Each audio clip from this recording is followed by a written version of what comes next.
तो अब हम बात करेंगे जायरोमैग्नेटिक रेशियो की। देखिए क्या है ये जो जायरोमैग्नेटिक रेशियो 2 बार हमें डिस्कस करना होता है।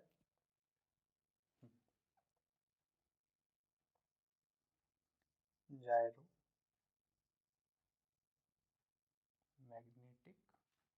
Ratio for orbital motion. इससे क्वेश्चन बहुत बनते हैं सेट में, जितने भी स्टेट के सेट्स हैं, क्योंकि टॉपिक बहुत कंसाइज है, बट इससे क्वेश्चन आना काफी इजी होता है और इसका आंसर भी डेफिनेट होता है, उसमें कोई डाउट नहीं होता। तो ऐसे टॉपिक से क्वेश्चन बहुत ज्यादा बनते हैं।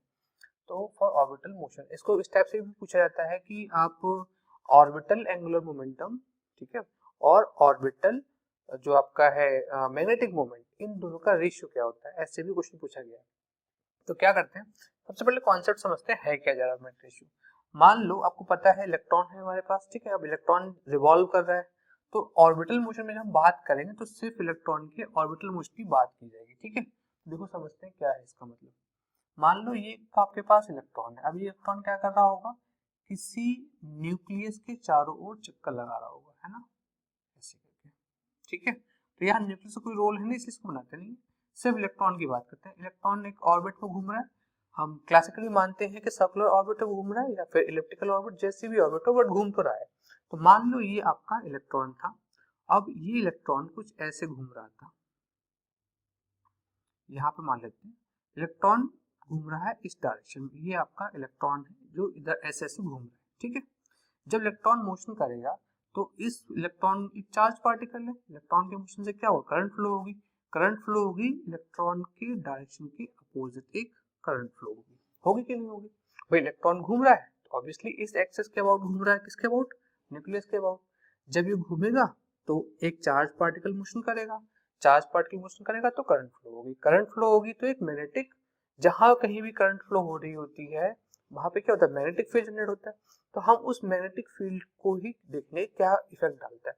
जहां मैग्नेटिक फील्ड क्रिएट हो रहा है वहां मैग्नेटिक मोमेंट होगा। तो ये आई करंट अगर फ्लो हो रही है, ठीक है, इस आर रेडियस के, मान लो ये रेडियस है इसकी, वो है आर, आर रेडियस के एक लूप में आई करंट फ्लो हो रही है, इस तरह से देखो करंट फ्लो हो रही है ऐसे ऐसे, ठीक है। तो इसमें क्या होगा, आप समझ सकते हो, इसमें एक मैग्नेटिक मूवमेंट जनरेट होगा। जब मैं मैग्नेटिक मूवमेंट जनरेट करूंगा, यानी कि अगर मैं कैलकुलेट करता हूं कौन सा, मैग्नेटिक मोमेंट, और ये मैग्नेटिक जो मोमेंट है, ये मोमेंट को या मोमेंटम कह लो, मैग्नेटिक जो मोमेंट है वो जनरेट हो रहा है ऑर्बिटल मोशन की वजह से, इसलिए हम इसको लिखते हैं ऑर्बिटल मैग्नेटिक मोमेंट। अब जितने भी मैग्नेटिक मोमेंट हम पढ़ेंगे उन सबको हम शो करेंगे किससे, म्यू से। ऑर्बिटल है इसलिए यहाँ एक सफिक्स में एल लगा देंगे। जब हम इसी टॉपिक को स्पिन मोशन में पढ़ेंगे तो हम एल की जगह पर एस यूज करेंगे, तो म्यू एल हो गया। अभी हम सिंप्लिसिटी के लिए क्या करते हैं, इसका ले लेते हैं सिर्फ मैग्नीट्यूड, तो म्यू एल जो होगा उसकी वैल्यू होगी कैसे, ऑर्बिटल मैग्नेटिक मोमेंट को अगर मैं डिफाइन करूंगा तो कैसे डिफाइन करूंगा, करंट जो भी उसमें फ्लो हो रही है, ठीक है, इनटू एरिया।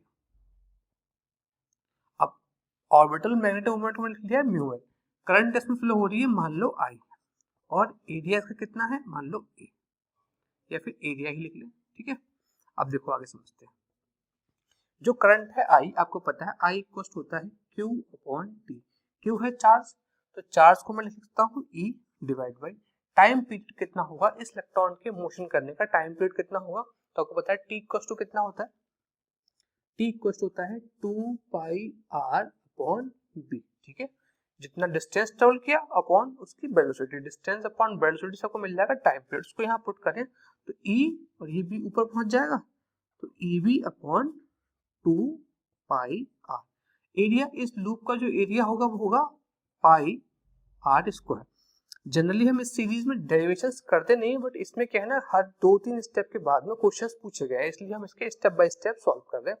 फिर मैं आपको बताऊंगा क्वेश्चन कैसे कैसे पूछे गए, ठीक है।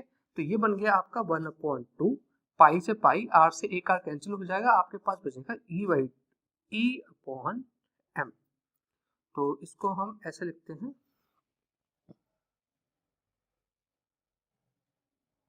हाँ, ये हो जाएगा 1/2, ई बचेगा, बी बचेगा और आर बचेगा, तो ई बी आर। ये क्या है हमारा म्यू एल,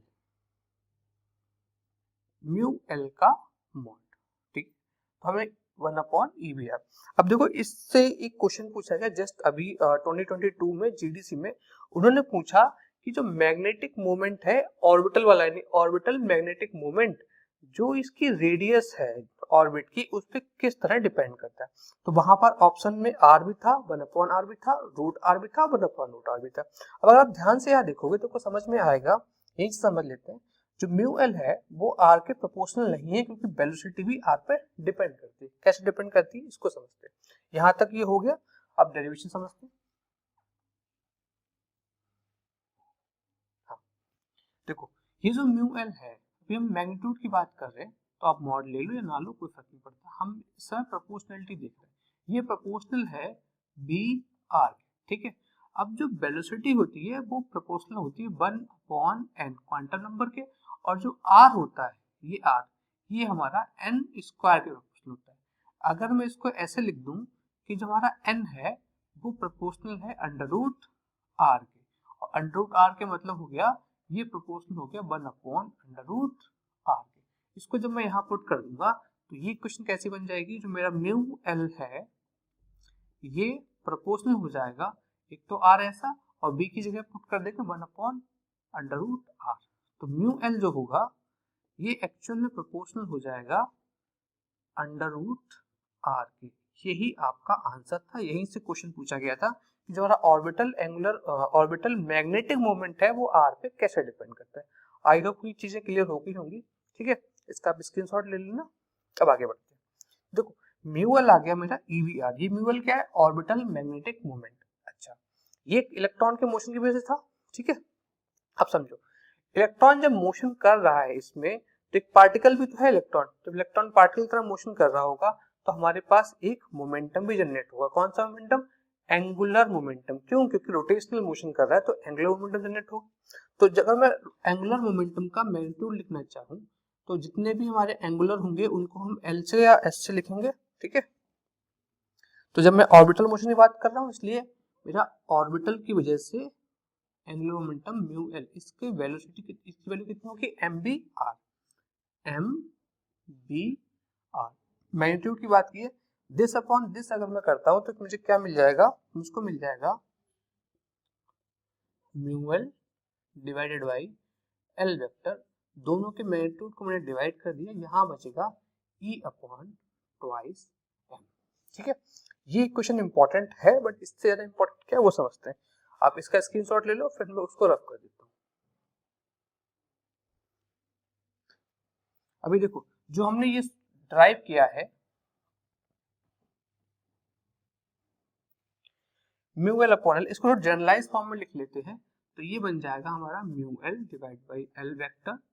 इन दोनों का मैंने लिया मैग्नीट्यूड, दोनों ही वेक्टर्स हैं, इसको हमने लिखा है g L E upon twice M. अब अगर ध्यान से देखोगे तो जी एल यहाँ पे कुछ भी नहीं है, इसकी वैल्यू यहाँ तो होती है 1, इसको हम लैंडे जी फैक्टर बोलते हैं।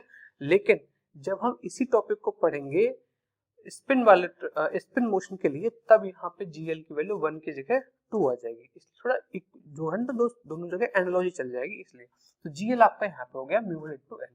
अगर मैं इसकी वेक्टर फॉर्म लिखना चाहूँ, ठीक है, तो इसकी वेक्टर फॉर्म हो जाएगी mu L vector equals to minus का G L E upon twice M L vector. क्यों माइनस, क्योंकि जो हमारा चार्ज होता है वो नेगेटिव होगा, क्योंकि इलेक्ट्रॉन नेगेटिवली चार्ज है तो नेगेटिव साइन तो यहाँ आएगा ही। इससे हमें ये भी समझ में आता है कि एल की जो डायरेक्शन है वो और म्यू एल की डायरेक्शन एक दूसरे की एंटी पैरेलल है, एक दूसरे के अपोजिट डायरेक्शन में। और होगा भी, देखो अगर कोई पार्टिकल इस तरह से मोशन कर रहा होगा इस तरह से, तो जो उसका मैग्नेटिक मोमेंट निकलेगा, सॉरी एंगुलर मोमेंटम जो निकलेगा, यहाँ पे लिख देता हूँ ना भूल जाओगे, स्पेस नहीं है, म्यू एल वेक्टर हमने यहाँ से निकाल लिया था 1/2 E B are.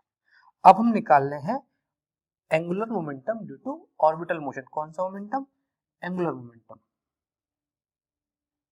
Angular momentum, angular moment due to orbital motion, तो उसको हम बोलते हैं ऑर्बिटल एंगुलर मोमेंटम एल, ठीक है। तो ये एल हमारा यहाँ तक आ गया। अच्छा, अभी हमारे वेक्टर फॉर्म हो गई। इसके बाद हम दोबारा समझते हैं, ये पार्टिकल है, जब पार्टिकल इस तरह से मोशन कर रहा होगा तो उसका एल वेक्टर यानी कि एंगुलर मोमेंटम आउटसाइड होगा और जो उसका म्यू एल वेक्टर होगा वो इनसाइड होगा, इसलिए यहाँ पर एक नेगेटिव साइन भी था। एक पेपर में उन्होंने इसकी वेक्टर फॉर्म भी पूछ रखी, तो आप इसको भी ध्यान रखोगे। अब वापस अपने डेरिवेशन पे आते हैं। Mu L upon L equal to इतना आ गया, हमें म्यू एल की वैल्यू निकालनी है बट बोहर मैग्नेट्रॉन के टर्म्स में, तो हम क्या करेंगे, इसको फिर से लिखेंगे, जो हमारा म्यू एल वेक्टर है, ठीक है, इक्वल टू माइनस का जी एल, माइनस हटा दो क्योंकि हम मॉड लेके सॉल्व कर रहे हैं, ई अपॉन ट्वाइस एम और एल वेक्टर का मॉड। अब देखो जो आपने पहले पढ़ा है कि जो एल है हमारा यानी कि ऑर्बिटल एंगुलर मोमेंटम, ठीक है, इसे हम एनएच क्रॉस कर एनएच से सॉल्व कर लेते थे, बट अब हम आ चुके हैं क्वांटम मैकेनिकल। क्वांटम मैकेनिकल अब जब हमारा एल होगा, एस होगा या फिर जे होगा, जितने भी होंगे ये सभी सेम अलजेब्रा को फॉलो करेंगे और म्यू एल की जगह पे हम लिखेंगे, बोर्ड में आ रहा है नहीं आ रहा है, तो एल वेक्टर को भी मैं यही लिख देता हूँ, जो हमारा एल वेक्टर है इसकी वैल्यू होगी under root L L plus one into H cut, ठीक है। तो इसको हम क्या करेंगे, यहाँ पुट कर देंगे, ठीक है, ये वैल्यू होती है एल की, तो ये जो हमारी इक्वेशन है ये बन जाएगी म्यू एल वेक्टर मॉड, हम सॉल्व कर देते, जी एल ऐसा ही रहेगा, ठीक है, E upon twice M, E upon twice M और under root L L plus one यानी कि under root L into L plus one, और एच कट को मैं यहाँ लिख लेता हूँ और एच कट ही रहने देते हैं, ठीक है। एच कट की जगह हम लिख सकते हैं H upon two pi G L E H upon four pi M और ये अंडर रूट में रहेगा L into L plus one, ठीक है। ये जो वैल्यू है यही होता है बोहर मैग्नेट्रॉन, जी एल हो जाएगा हमारा g L under root L L plus one और ये बन गया हमारा म्यू बी। म्यू बी को हम बोलते हैं बोहर मैग्नेट्रॉन। किस किस को उसकी वैल्यू पता है कमेंट से बता देना। ये हमारा जो म्यू बी है ये हो गया यहाँ पे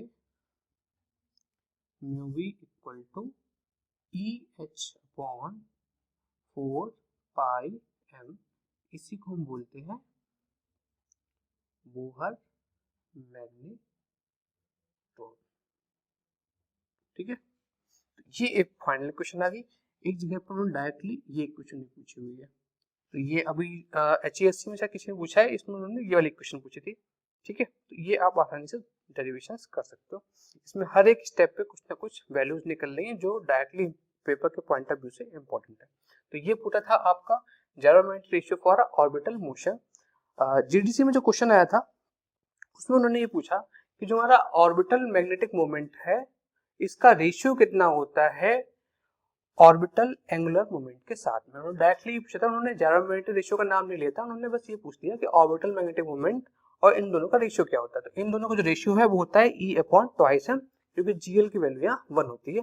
और उसके कुछ टाइम के बाद में जब HESC एग्जाम हुआ, यूपी का HESC, उसमें उन्होंने क्या किया कि gyrometric रेशियो तो पूछा, यानी कि जो ये था आपका magnetic moment to angular momentum, but वहां पूछा spin magnetic moment to spin angular momentum, तो वहां पे जीएल की वैल्यू 2 हो गई थी, 2 से 2 कैंसिल होके ई अपॉन एम रह गया था।